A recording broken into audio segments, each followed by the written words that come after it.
Cabinet બેઠકમાં વિધાનસભાના સત્રની ચર્ચા થઈ છે। 19મી ફેબ્રુઆરીથી 29 માર્ચ સુધી વિધાનસભાનું સત્ર ચાલશે। સત્રમાં કુલ 27 બેઠકો મળશે। કામકાજના 26 દિવસ। રાજ્યપાલના પ્રવચનથી વિધાનસભાના સત્રની શરૂઆત।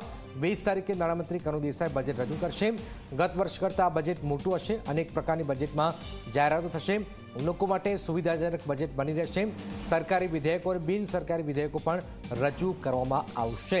મોટું બજેટ 27 બેઠકો રહેશે। કામકાજના 26 દિવસો રહેશે।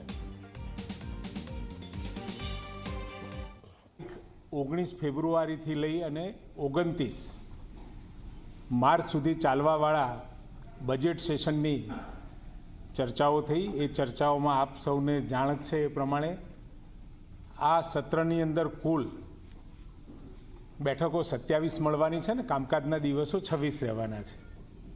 પ્રથમ દિવસે રાજ્યપાલશ્રીના સંબોધનથી બજેટની શરૂઆત થશે અને બીજા દિવસે એટલે કે તારીખ 20મીએ નાણામંત્રી કનુભાઈ દેસાઈ વર્ષ 2025-26નું બજેટ રજૂ કરવાના છે અને ગુજરાતના ભારતીય જનતા પાર્ટીના શાસનમાં પરંપરાગત ગઈ વખતે જે બજેટ હોય એના કરતાં પણ રાજ્યના વિકાસ માટે વધારો લઈને આવનારું બજેટ અને દર વર્ષે